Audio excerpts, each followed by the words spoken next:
Hi students, and from here we are going to start studying about the second most important operation in calculus, which is called as the integral calculus. Now, have you ever imagined how an electrical engineer determines the length of power cable needed to connect between two substations?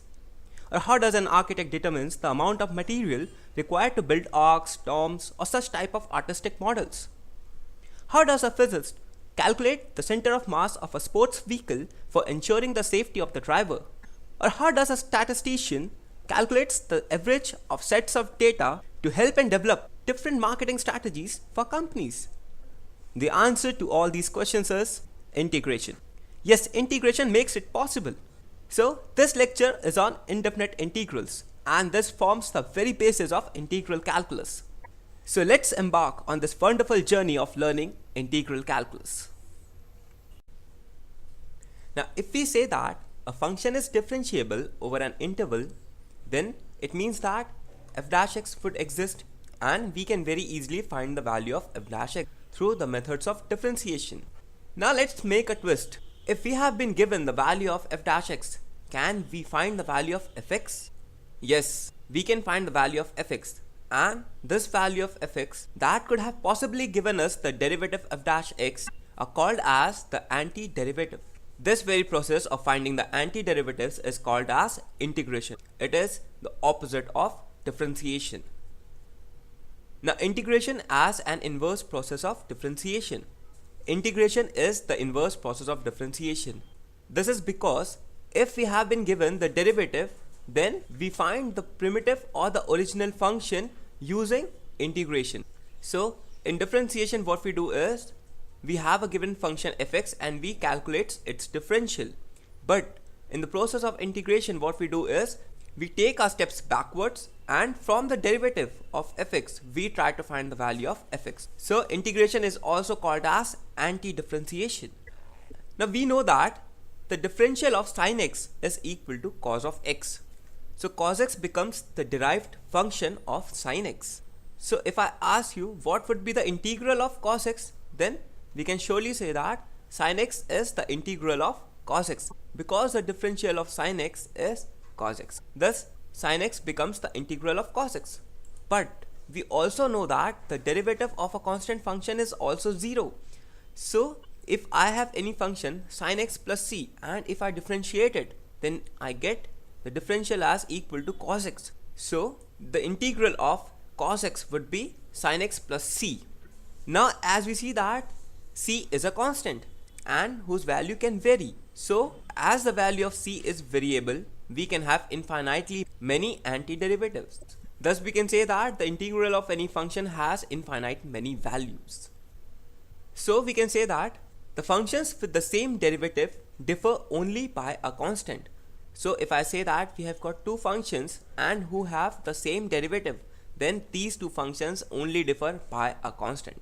Now if I say that dy by dx is equal to f of c, then if we integrate, we get y equal to integral of fx into dx, and this integral is nothing but equal to f of x plus c. Your c is called as the constant of integration. So whenever we try to integrate any function, so we always add a constant to the obtained value. Thus the integral of fx is equal to capital Fx plus c. Here once again c is the constant of integration. Now let us try to see the integrals of some standard functions. So if we have the function of the form x to the power of n, where n is any number, then the integral is given by x to the power of n plus 1 divided by n plus 1 plus c. So this is an algebraic expression where fx is equal to x to the power of n. Then the integral of x to the power n is given by x to the power of n plus 1 divided by n plus 1 plus c. C is again the constant of integration. If fx is equal to 1 by x, then its integral is given by ln of modulus x plus c. Modulus x, because this value has always got to be positive for ln to be defined. If fx is e to the power of x, then its integral is e to the power of x plus c. The integral remains the same as fx with the exception of a constant. If fx is equal to a to the power of x, then the integral is given by a to the power of x divided by ln a. plus the constant of integration. Now let's see the integral of some trigonometric functions. The integral of sin x is equal to minus cos x plus c. Similarly, the integral of sec square x is tan x plus c. The integral of cos x is sin x plus c. The integral of cosec square x is minus cot x plus c. Integral of tan x is ln of sec x plus c. The integral of sec x into tan x is sec x plus c. The integral of cosec x into cot x is minus cosec x plus c. The integral of cot x is ln of sin x plus c. The integral of sec x is ln of sec x plus tan x plus c, or we can write this expression as ln of modulus of tan of pi by 4 plus x by 2 plus c.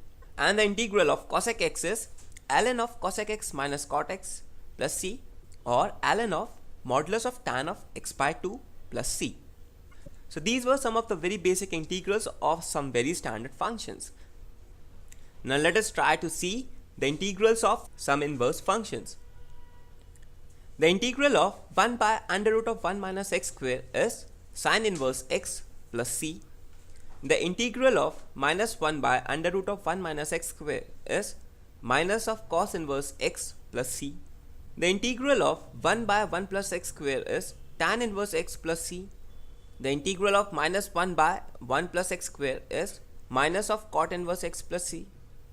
The integral of 1 by x into under root of x square minus 1 is sec inverse x plus c, and the integral of minus 1 by x into under root of x square minus 1 is cosec inverse x plus c.